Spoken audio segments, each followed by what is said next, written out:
right, just going to give everybody a few minutes to hop on in.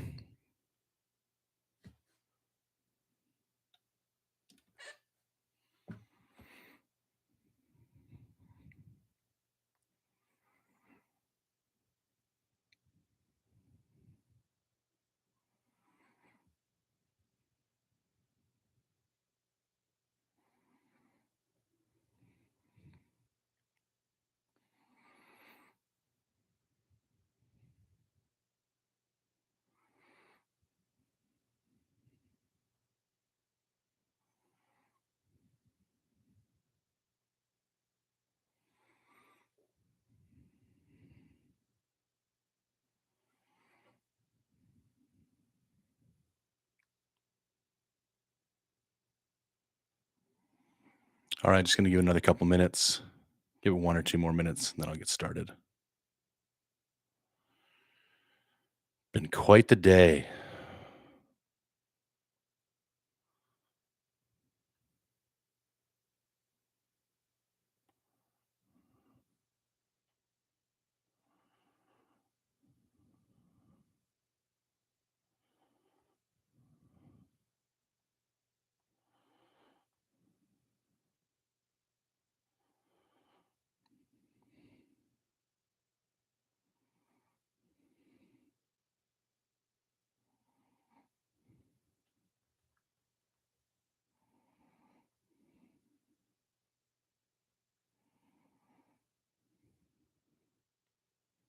All right, thanks for jumping in, guys. Give me 1 more second. I'm just posting a link to Instagram, and we'll get going.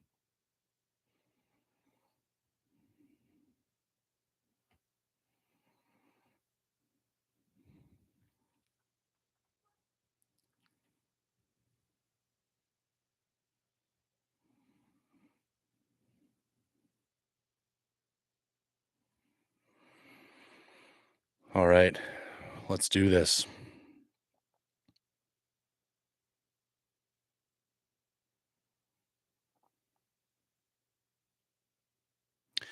Okay, so all right, everybody, welcome back to the Mindful Hunter podcast. I'm your host, as always, Jay Nickel. This is the Monday Night Live show, and yeah, let's hook right into it. We got a couple interesting things to talk about. I still have questions left from the Q&A last week, and then if we've got some that kind of pop up in the channel this week as we go, fantastic, we can get into that. Okay, I'm just going to readjust my screen here so I'm looking where I should be looking.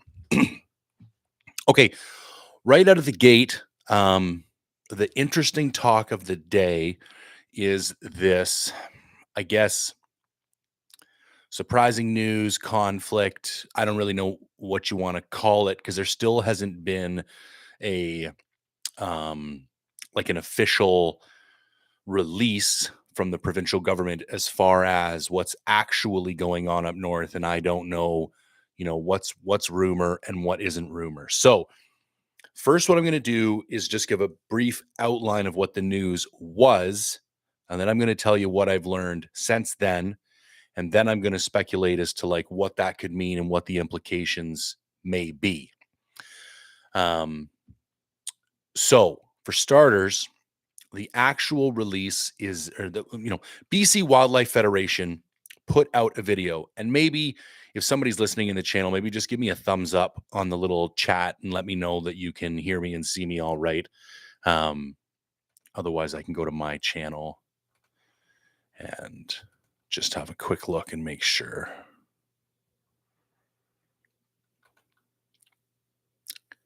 Testing, testing. Okay, everything's looking good. Back to the live. All right. So BC Wildlife Federation put out a video and essentially said this, that there was between the Treaty 8 and the Blueberry First Nations areas, there had been a complaint that the hunting rights of the First Nations had been violated. Now, there was a court case and there was a decision that came down the court case that did actually support that this was the place or did take place, and that there was what do you call it, like an infringement on the hunting rights of the First Nations. Now, what's been the way the BC Wildlife Federation described it is that the infringement to those hunting rights did not come from other hunters, but in fact came from overly aggressive resource extraction. That was all they said, but typically what that means is oil and gas and any mining. But knowing what I know about the resources that take place in northeastern British Columbia, it's predominantly oil and gas. So the argument was made that because of the overly aggressive resource extraction in the northeast of the province, that had infringed upon their hunting rights. And so apparently, what the province did, and I've heard a couple different stories now, but on the video, it said that all moose hunting in Region 7B was going to go to LEH. There would be no more over the counter tags. And all caribou hunting was going to be shut down in Region 7B. So that was the initial kind of release, which seems really severe. And if that's the case, it would be bullshit, because I don't think you should be able to use our hunting rights as a negotiating tactic, because then what they said was they were going to allow the resource extraction to still occur because they had satisfied their hunting rights by limiting the hunting rights of the resident hunters in British Columbia. That would therefore leave more game. And the issue that I have with this is that if it was the resource extraction that caused the issue, then it should be the resource extraction needs to be addressed to limit the impact. And it shouldn't be our hunting tags that are used in order to square the bill. Now, I want to take a minute and back up out of this, because I made a post about this, and then I had a whole bunch of messages and other stuff come in, and there's a bunch of different perspectives. So I want to make a couple things very clear. Number one, there has been no release from the provincial government as of yet. So we don't have any proof, for lack of a better term, that this is what is going to happen. Number two, some people are saying that it's reduced caribou and moose counts that are the cause of the change in legislation, and it has nothing to do with these treaty right infringements. That may or may not be the case. We don't have any information to support this at this time, so I don't know. But I want to say this, because if there is sound conservation practices behind the reduction in tags, then I 100% support those reductions in tags and the sound management of the wildlife.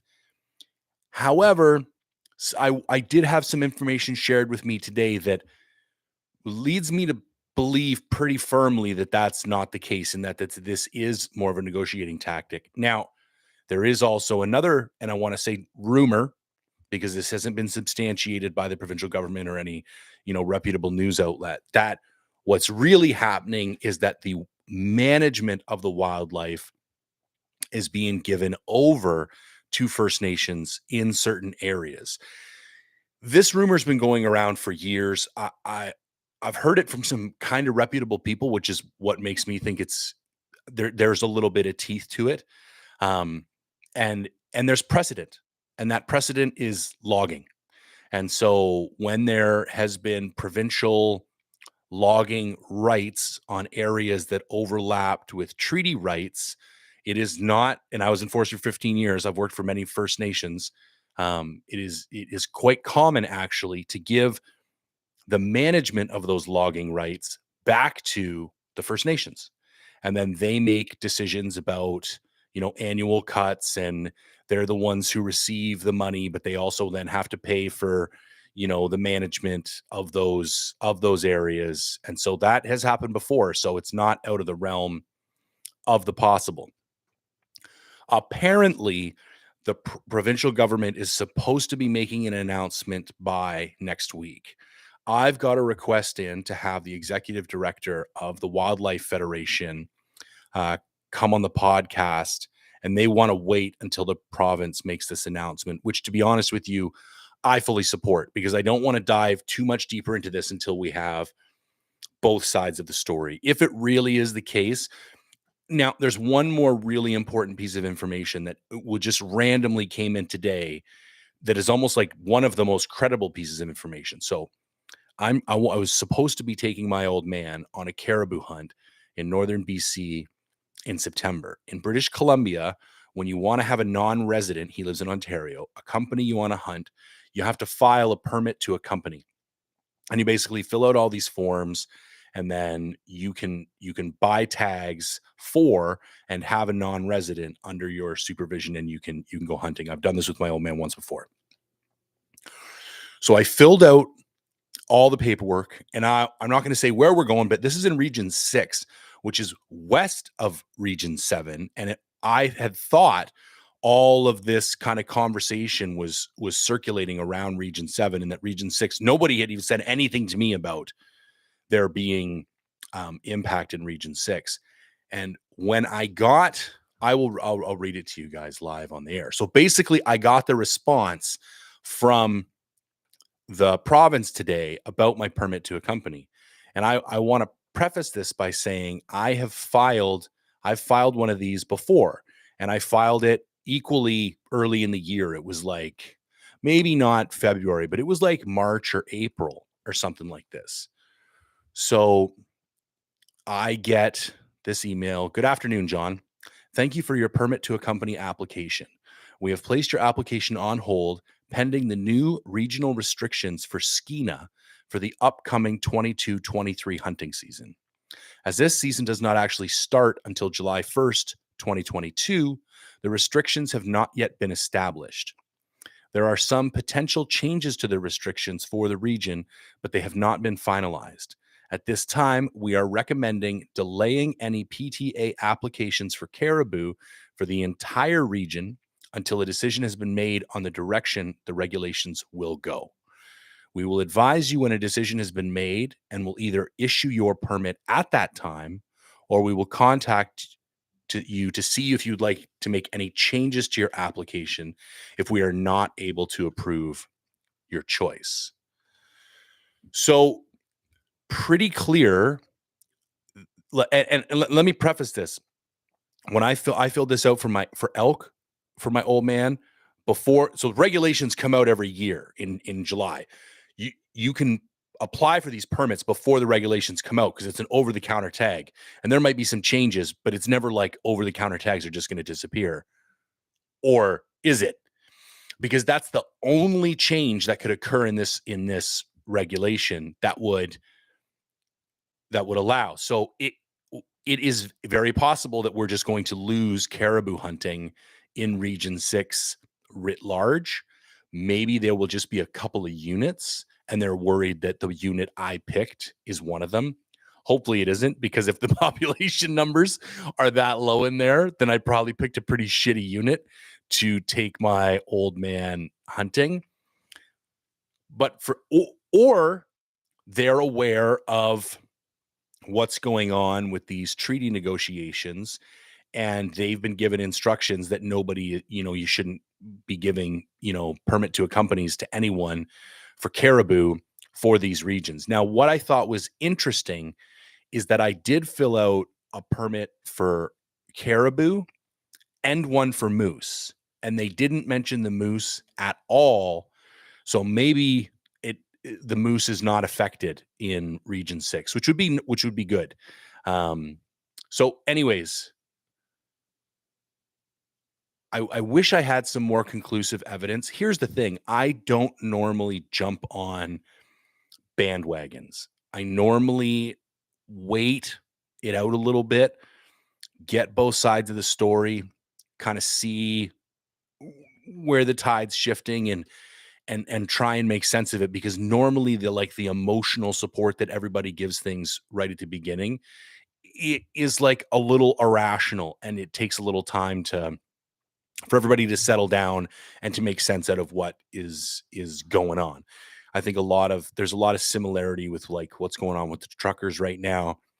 Some people are so vocally supportive that it almost makes the movement look poor, because it's like there's you can be tastefully supportive. You don't have to be rude. You don't have to, act poorly. You can there's a right way and a wrong way to support things. And so, but when this news came out today, I saw it happen yesterday. It came out yesterday, the video, and then I got the email from the ministry today, and I was just like, this is too weird. Like, how now caribou's being limited. Now I'm all the way over in region 6, and now I'm being told I can't go hunt caribou over there either. So I'm not going to jump to any conclusions. I'm going to wait for the information to be released from the province and see where they sit. And I'm going to see um, if it is indeed nefarious, which I have a feeling in my stomach that it's slightly not great. Or maybe it really is just sound conservation management, and they're going to reduce some hunting opportunities to account for some reduced population numbers. And if that's the case, that's the case. And I support it if it is. So I am going to reserve judgment for now. But I still fully support taking action when and if required. So I'll update everybody as to what's going on. Okay, somebody had sent me a question, and as always, if anybody has any questions, you can pop them in the chat, and I'll keep an eye on them and try and get to them. Somebody sent me a question about archery. Hang on a second, let me see if I can find this.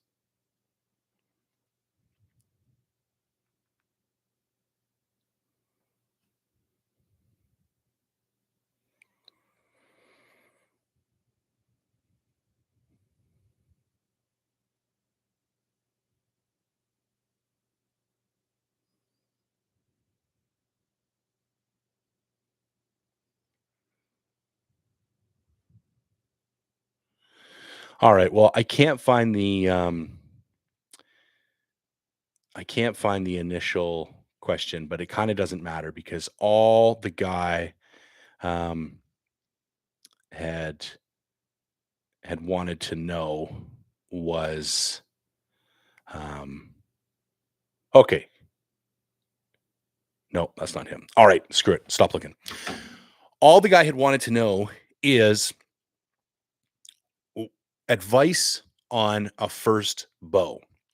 And somebody else had made a comment on one of my other Q&As that I'll look up in a minute that had just talked about like how to get into archery in general. So I'm going to give some very almost counterintuitive advice. And that is to buy a really nice bow. Now, most podcasts are going to do like, what's the best bow under $500? Or, the cheapest bow to get into the market. And here's the problem with that is that I like commitment devices. I like to take my time with decisions, think about them long and hard, and then when I do decide which way I'm going to act, I want to be decisive, and I want to stay committed to one course of action. And one of my little mental hacks that helps me do that is I buy really expensive shit when I get into hobbies, because then I feel so like guilty. Like I know I will feel guilty if I spend all that money and then don't stay committed to the hobby. So the first bow I ever bought is the only bow I've ever bought, and it's still the bow I own today. It's a Hoyt Pro Defiant 34. And I think at the time I bought the whole setup, right? So you got your bow, quiver, rest, sight, release. What else am I forgetting? A bow bag. And I want to say the whole thing came to around $3,500. Now, we live in Canada. Prices on equipment like that is super shitty up here. If you can drive down to the States, I highly recommend it. But I've been shooting that same bow for 5 years. I've probably killed a dozen animals with it. It feels like an extension of my own arm. I know it inside and out. And part of the reason that I got that high of a quality of a bow is that I wanted to stay committed. And I knew if I spent that kind of money, I would. So here's what I would suggest. And I'm going to say the same thing about optics. Instead of looking for the the best you can get on a given budget, if you have decided that this is truly important to you and it's something that you're going to do for a long period of time, then have the patience to wait it out until you can afford the right gear. Now, listen, there's exceptions. If you're really young and you don't make very much money, or if you're just in a hard spot in life and you know you honestly don't have any other choices, I can relate. I've been in similar positions. Then by all means, it's better to shoot something than nothing. But I'm not, to be honest, I'm a shitty person to ask for budget recommendations because I don't tend to buy budget things. I tend to buy the nice shit only because, I mean, I'm 43. I've worked my ass off my whole life, and I'm at a point now where I can afford nice shit. Um, and I like to nerd out on that kind of quality of gear. So, um, that's what I would recommend for archery. So take your energy and dedicate it to making that decision. And is this something that I want to stay committed to? And once you've reached that decision and decided it is something that you want to stay committed to, then find the money and buy the really nice shit. Okay, so now that you've decided to buy the really nice shit, um, how do you know which one to buy? And the answer is you should actually go shoot it. Here's the funny part though. If you if you don't know what you're doing, you're not really going to know which one feels better anyways. What I would recommend, that's kind of a foolproof, um, go with one of the two big guys. Just go with Hoyt or Matthews. I mean, there are lots of people that are going to say, "Oh, the Prime shoots a little bit better." Like, "Oh, this draw cycle is a little bit better than that," and the back wall on the Expedition is a little nicer, or the PSE is. Here's the bottom line: like the two top brands are Hoyt and Matthews. You will never have problems selling a Hoyt or Matthews. You will never have problems getting most Bowtechs to tune a Hoyt or a Matthews. They're both tanks. They will last forever. Um, and they're just that's really all you need to know. So if you didn't know what you were doing and you lived in a place like Vancouver where we have very piss poor options for bow shops, I would say just buy the top of the line Hoyt or Matthews. I'd probably stay away from the carbon Hoyts simply because it's an extra 500 or 600 bucks that you do not need to spend. So if you're a shorter guy, the new Ventum, and if you're a taller guy, the new, I think it's called like the High Line or the High Draw or something like that. It's a long draw aluminum riser bow. And then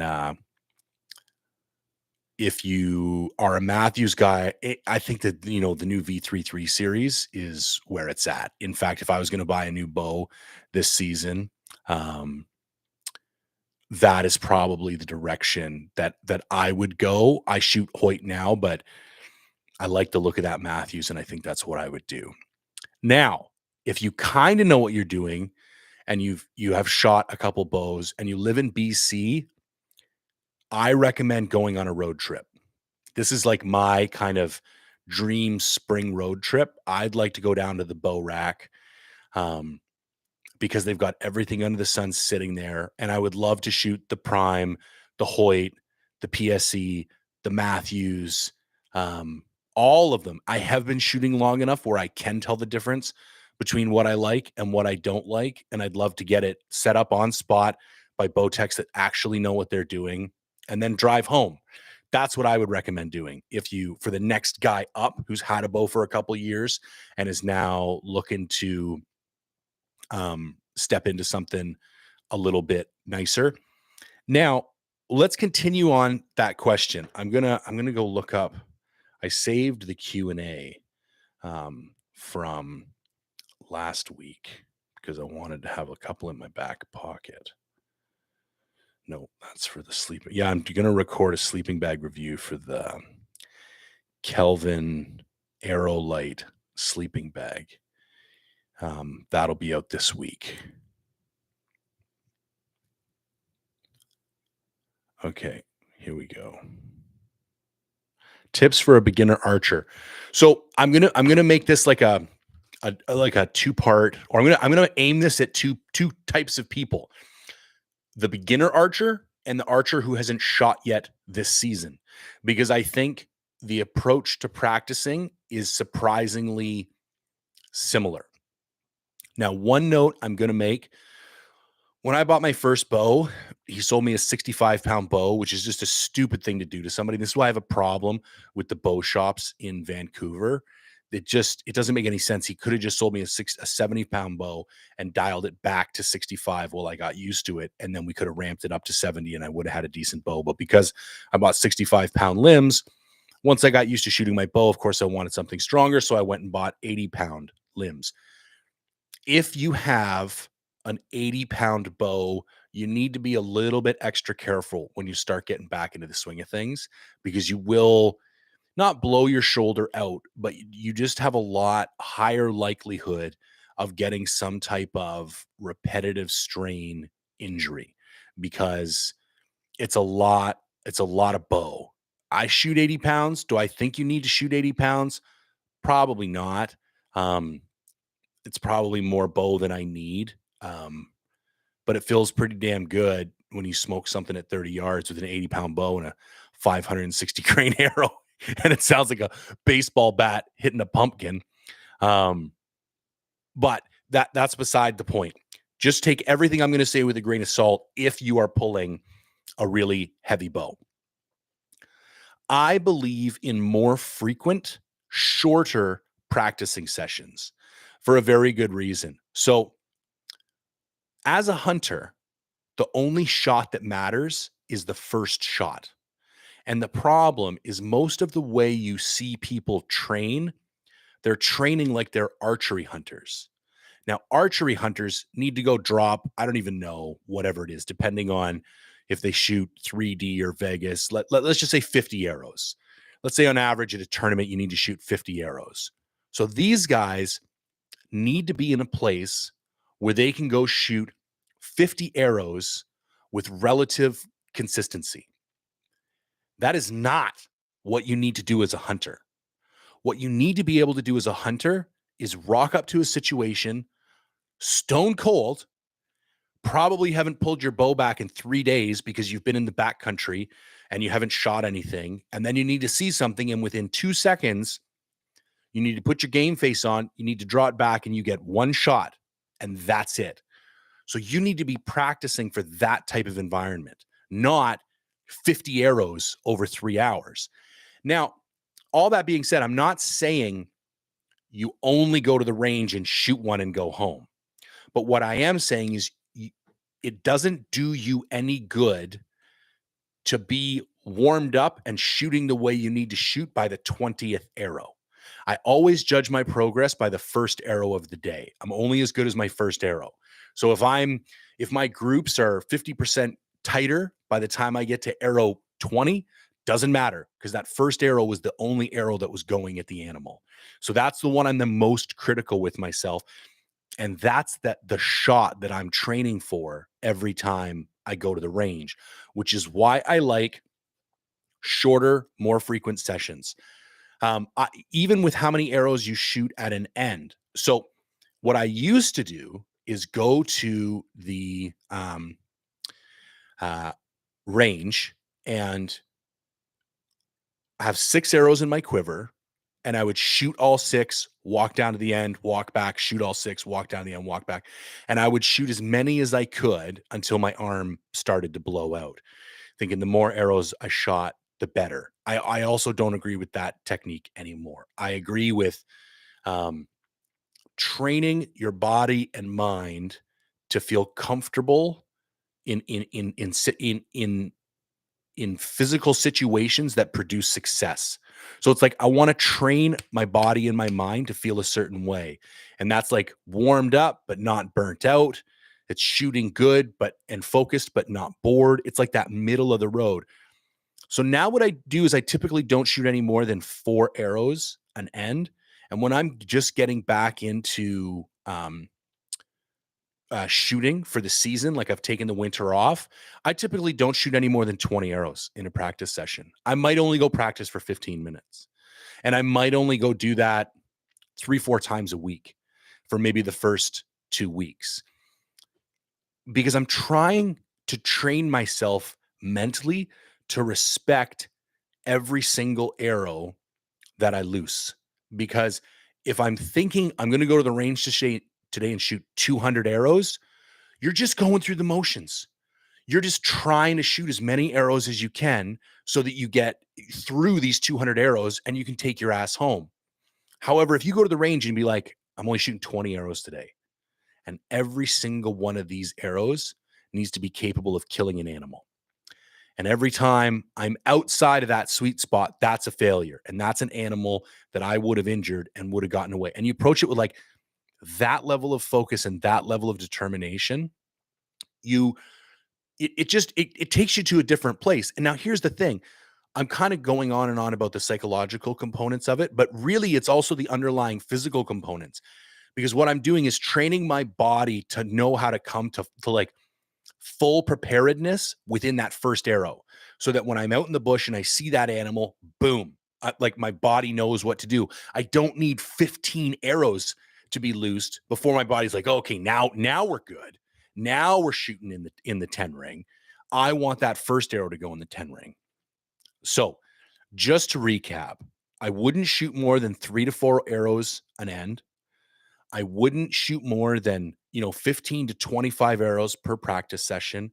And I would only practice, 3 or 4 times a week for the first couple weeks. Now, once you get that muscle memory built up and once you get your endurance built up, because what you're going to see is that your first few arrows are going to be a bit shaky, and then you're going to get the middle 7 or 8 arrows are going to be sweet. Your pin is going to float nice and solid. You're going to feel strong. Your vision is going to be sharp. And then when you get to the last few, it's going to start to fade away. Now, the more frequently we can shoot, the greater we can stretch out that middle. So the more of our early arrows and more of our late arrows are of the same caliber or quality as those middle arrows. So once you get your endurance built up, you can definitely start to lengthen those sessions. You can start to fling more arrows. That's totally fine. But I would get away from this mentality that like more is more with archery practice, because it's not. I would rather somebody go and shoot 5 arrows from 5 different spots at the range than shoot 100 arrows from the exact same spot.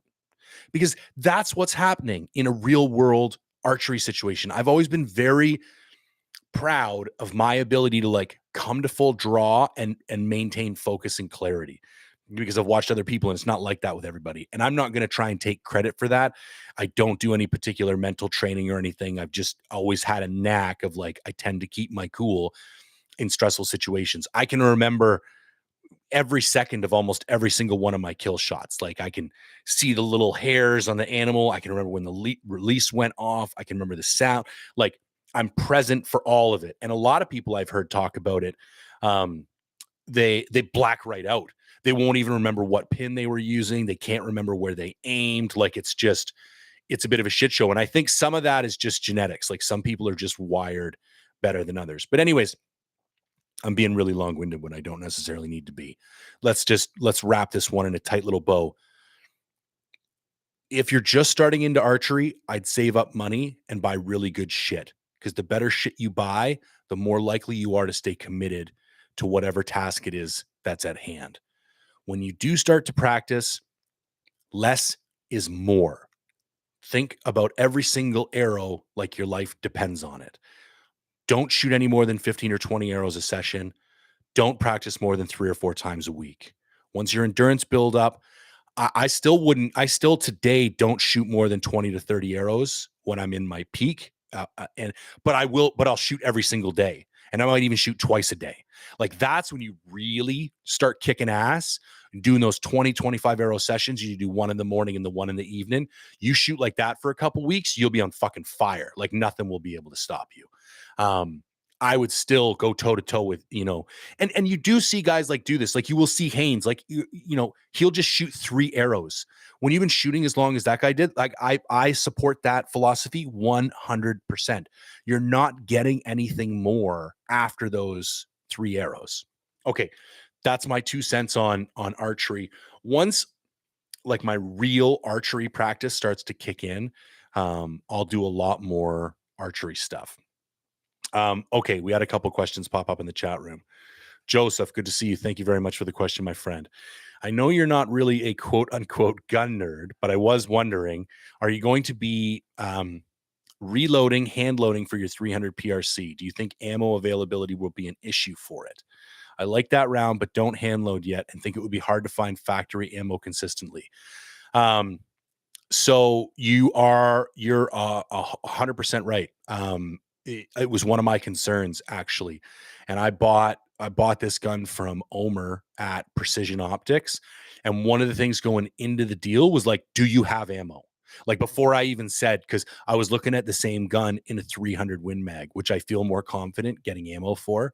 And there's more variety. So if your gun doesn't like a particular factory load, you can run another half dozen different factory loads through it and it'll like something. But he told me he had two different factory loads in stock and lots. So I bought 5 boxes with the gun. And the gun is so dialed in and it's already sighted. So normally I would think, 1 box, you're just going to waste sighting the thing in, but it's already sighted in. And I think that's a valid question. And you'll notice my bro, Darren, is in the chat room tonight shooting on the daily. And he is a quote unquote gun nerd. And he also has a 300 PRC that he's developed a load for a 212 for. And I do think it is on our list of things to do for me to go over to the island and have him help me set up a load. It's one of those things, just like I talked about the expensive archery equipment, I kind of feel the same way about reloading. Like it's on my list of stuff to do, but I don't want to do it until I have the time to do it properly. Because I don't even just, I would love Darren's help getting set up so that I could then come home and continue on my own. And that means investing in some stuff before I do that. But 100% it's on the radar. Okay, up next. And in the scope, sorry. It is scoped with a Leupold VX5 HD. Actually, hang on one second.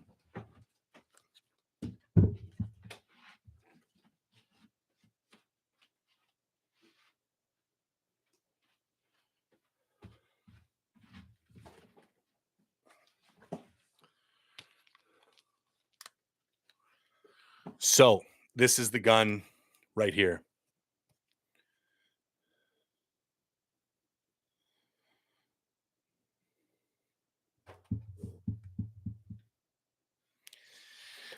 It's a thing of beauty. It's a gorgeous, gorgeous gun. I'm super excited. I'd actually bought the scope before I bought the gun because I'm running hang on one second. I'm running a Vortex Viper PST Gen 2 on my 300 Win Mag, and that scope weighs 28 ounces. And I actually love that scope. I'm not a big Vortex fan, but I have beat the shit out of that scope. I've never had to re-zero it. I've never had to sight it back in. It's never fogged up on me, obviously, other than, the fog that you can wipe off. I mean, there's never been anything inside that I needed to worry about. The eye box is comfortable enough. Like I didn't really need to upgrade the scope, but that VX5 HD is 19 ounces. You're saving 9 ounces. That's over half a pound right on your scope. Like that's insane. And the VX5 is not a particularly expensive scope. I paid $1,000 for that from a supplier in the States, and they shipped it over and they just let it right across the border. No problems. So I'd actually bought that scope for my 300 Win Mag. And then when I started looking at the Fierce, I'm like, well, what would I put on the Fierce? And I'm like, well, I would put a VX5 HD. And I'm like, okay, perfect. My plan was to sell the 300 Win Mag anyways. I'll put the VX5 HD on the 300 PRC. And then after the fall hunt with my old man, if I go to get rid of the Win Mag, it's a perfectly dialed in setup. Um, I can sell it with the scope on it. It's dialed in perfectly, the whole 9 yards. So yeah, VX5 HD Leupold. I've only kind of held it up to my eye a couple times in the house, and I am super impressed. Mostly with the size of the eye box. Like, I don't know how many people have problems like getting perfect positioning and getting that full range of view in the scope. The Vortex, it's a little tricky. Like, you gotta know what you're doing, like be comfortable. But the VX5, I feel like every time I lift the gun, it's just like boom, it's right there. Like it's perfect. The one thing I'm finding interesting about this gun is that it has a pistol grip. It doesn't have like a traditional rifle stock grip. So you hold it differently. Like you take a vertical position with your hand instead of like a bent position with your wrist. And it was weird at first, but then a buddy of mine told me it's actually much better for pulling it into your shoulder. And then as soon as I realized that's kind of what it was meant for, it felt like home. I was like, oh, this is beautiful. So I'm waiting for one more piece to come in. I ordered a Picatinny rail adapter from Spartan Precision because I already have a Spartan Precision Javelin Pro Hunt bipod, and the thing's like $300, and I don't need two bipods right now.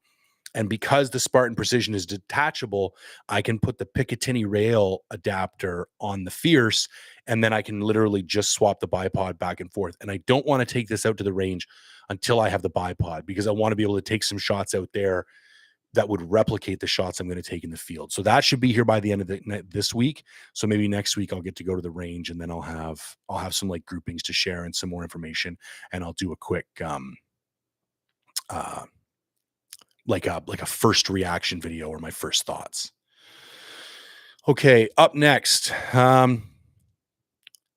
I know you've talked about waterproofing very loosely in terms of footwear. Curious to see what you do.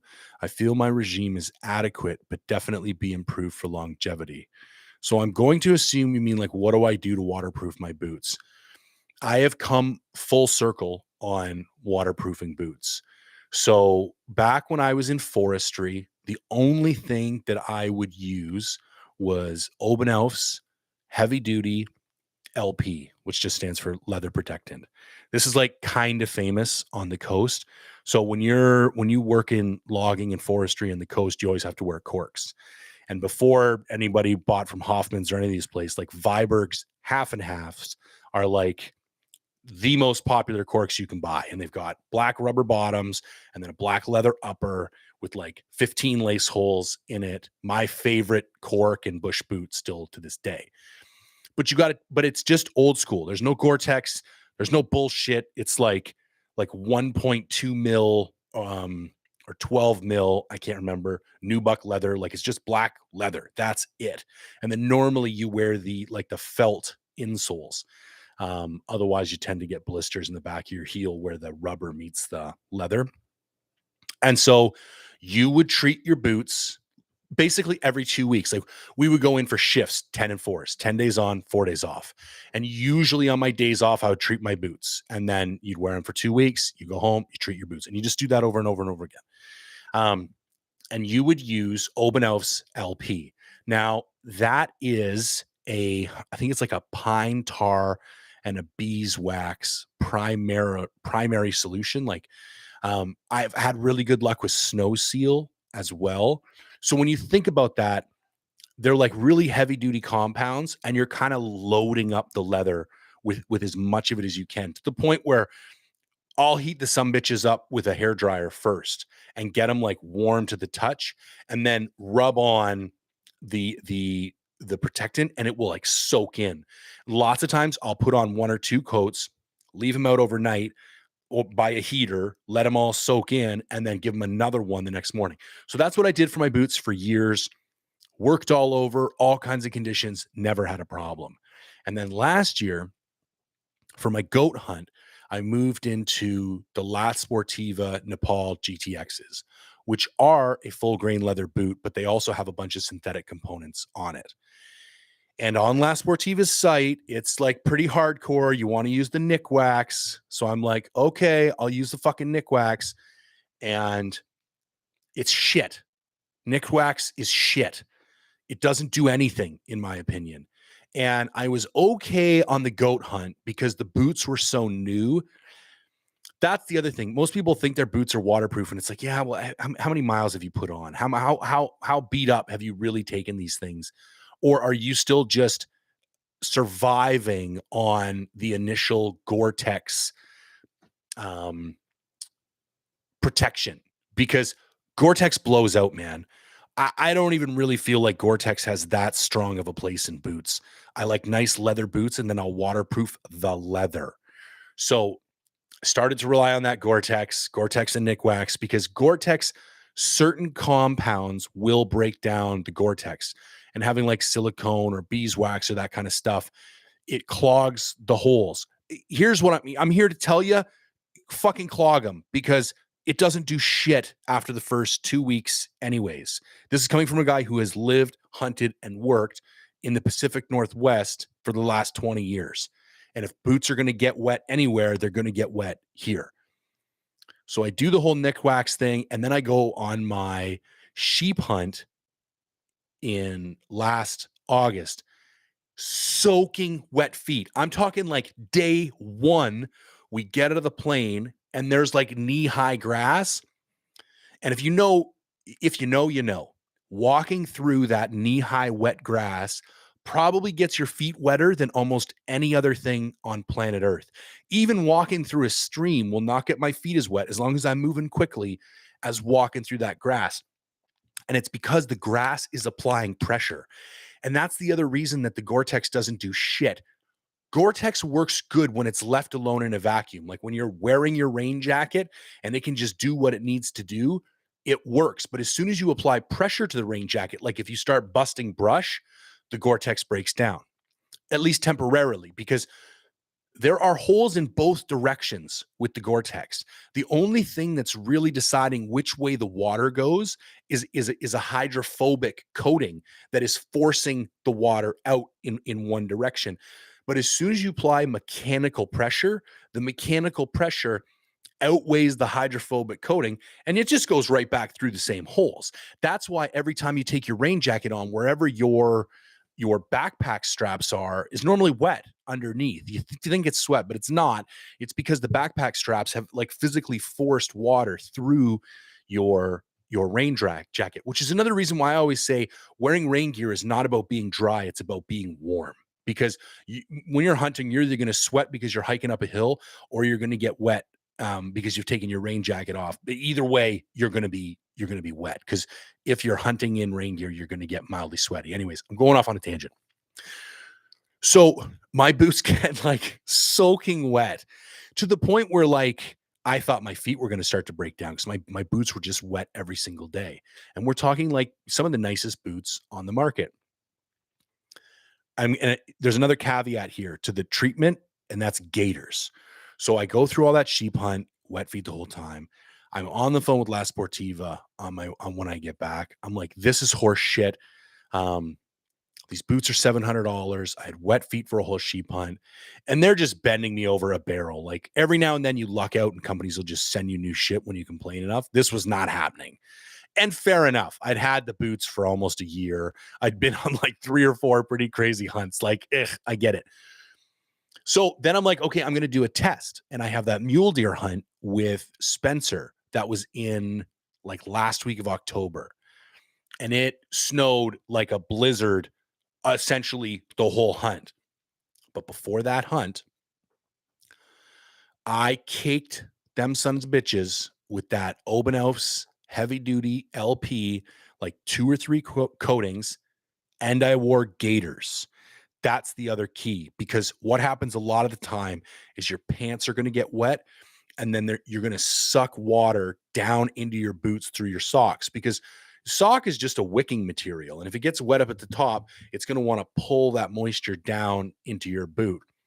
So that, and I've been meaning to do a video about this, but that is essentially my like ultimate boot wear recommendation, is buying primarily leather boots, not caring about the Gore-Tex and what components may or may not wreck it, slathering like some type of beeswax or pine tar based protectant in there. I've heard good stuff about the Krispy Kreme protectant. Somebody's texted me about that.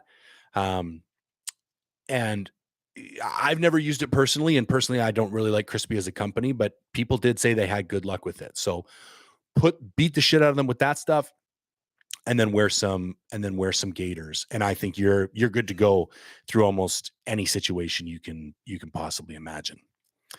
Oh yeah. So there will probably not be an elk hunt unless, and I don't know if you were here at the beginning of the podcast, but there's a possible chance I won't be able to take my dad on the caribou hunt if they shut down caribou in Region 6. And if they do that, I may get out after elk. Also, I've been lucky enough to have a couple friends since starting the podcast kind of reach out, and I might get invited to go out for elk for a couple days. So they're still probably one of my favorite animals to hunt, but getting my dad out for something this year kind of superseded my own desire to get out for elk. I want to take him out for elk, but the bottom line is any of the elk hunting I know about in British Columbia that I would want to take my old man on is like hyper physical. And I just don't think he's got it in him. He's 66. And I don't have any like personal edge. Like I don't have any of my own spots. And the last time I brought him here for an elk hunt, we went up to Muskwa for 9 days and we saw one cow elk. And it kind of broke my heart because I bring him all the way up from Ontario. It's supposed to be my province. I'm supposed to be this hunter who knows what the fuck's going on. And I wasn't able to get him on elk. And I'm almost gun shy now. Like I'm very nervous to like bring him back out and give him another. Now, he said it was the experience of a lifetime. Like that dude was grinning ear to ear the whole time. He's from Ontario.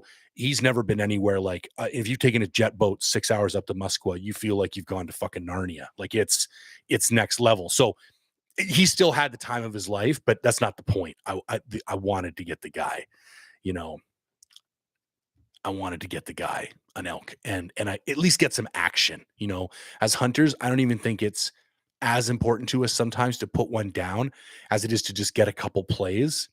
Like if I go home and I've had a couple plays and I just wasn't able to close it together, that to me is somehow more palatable than having no plays at all. Like, anyways, I don't need to go on and on about that, but small chance we'll see some elk this year.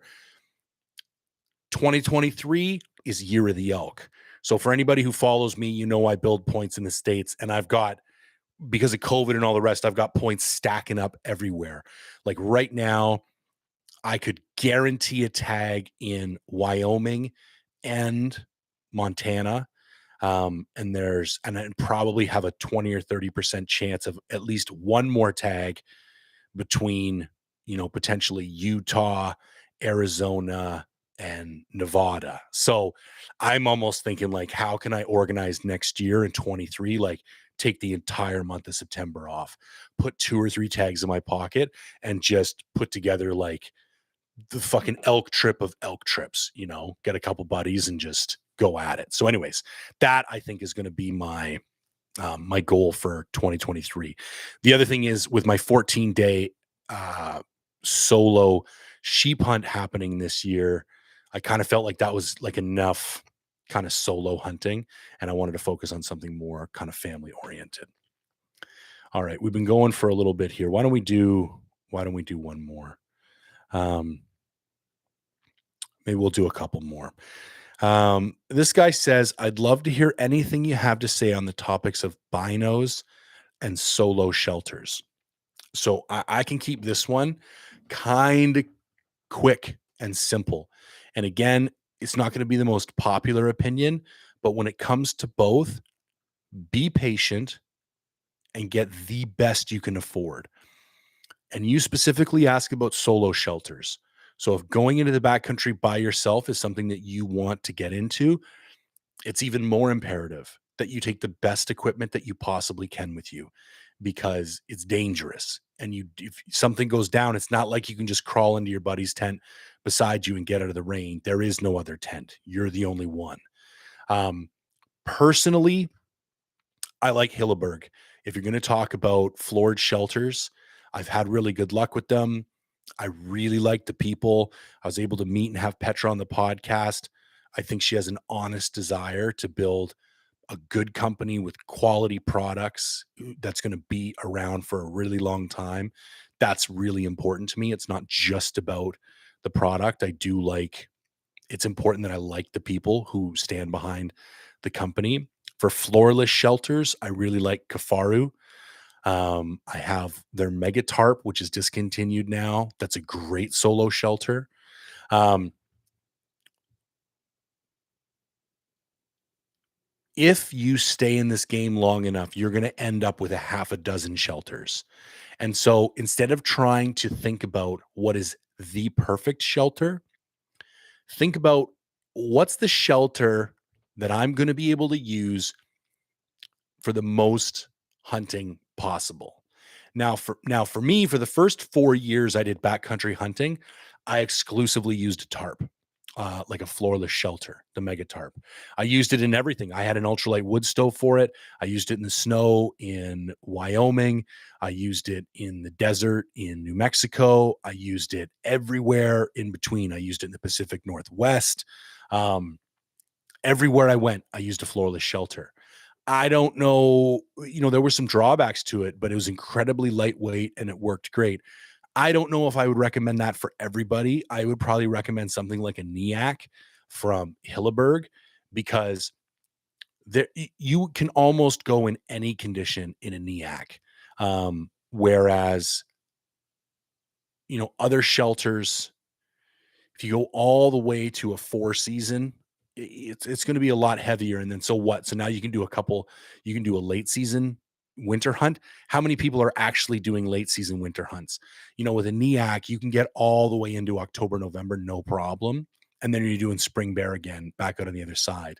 And then if it's particularly windy, you've got more stability than a tarp. And if it's buggy, you can actually zip it closed where you can't with a tarp. So I think if I was going to say somebody is starting out and they could only get one shelter and it was just going to be you by yourself, I think my number one choice would be the Hilleberg NEAC. And if you're going to get a tarp, I'm so out of the loop because I have my, I don't even know which tarp I would buy right now for just one dude. Kafaru doesn't really have any great options, to be honest with you, because like the sheep tarp and the parrot tarp are too small. And then what are you going to get up like a sawtooth or something? That's too big. So probably something by Seek Outside or somebody else that's like a more of like a one-man option. But that's what I would do. And for binos, I'm going to say the same thing. I'm going to say save your money and do it right. I've always been a Zeiss guy, but I switched to the NL Pures from Swarovski. And the bottom line is that it's just the best binoculars you can possibly look through. And I've spent a pretty significant time looking through a bunch of different binoculars, and there's no doubt in my mind that they are the best. Now, we could have a conversation about personal preference, right? Now, that being said, I don't think you have to go all the way to the NL Pure. Like, let's just say Alpha Glass. Like, if you could get a set of used, like a GeoVids, Zeiss Victory, SFs, Swaro, ELs, I'd stay away from range finding binoculars. The glass tends to be inferior. Um, and buy used alpha glass. Don't buy new beta glass before, like, if you've only got enough money, just make sure there's no scratches. And most of the warranty programs are really good these days anyways. So that's what I would do. And if you want to know more, go back through my catalog of videos on YouTube. I've done a bunch on different types of optics. And I actually had to send my Zeiss Harpia spotting scope over to Germany to get warranty repaired. And it's been gone for 4 months. And I just got an email on Monday that it's on the way home. And I haven't done one of like the for 2022, like my whole optics system, like the tripods I'm using, the binos I'm using, the spotting scopes I'm using. I haven't done one of those. So as soon as the spotting scope gets back, I will do one of those and talk about why I use the equipment that I do and why I've built the system that I have and how it all kind of works out for me. So All right, guys, that's a full hour. And the whole goal was to kind of keep these things short. So that's another episode of Monday Night Live in the books. A little bit of drama and controversy up top, and then a little bit of Q&A out the back end. So we will do this again next week. I want to thank everybody who came out. And you know what? Let's start giving some shit away, because I think it's really cool that you guys are hanging out on a Monday night. So I think what we'll do next week, I will pick somebody. Maybe I'll use like a little random number generator or something, but we'll have everybody ask a couple questions. And then at the end of the show, if you've asked a question, I'll put your name in a hat somehow, electronically or digitally, and we'll do a free swag pack. You can have like a hat and a shirt and some bumper stickers or whatever. So maybe that's a bit of an incentive to come back next week. All right, everyone. Thanks for tuning in, and we'll see you soon.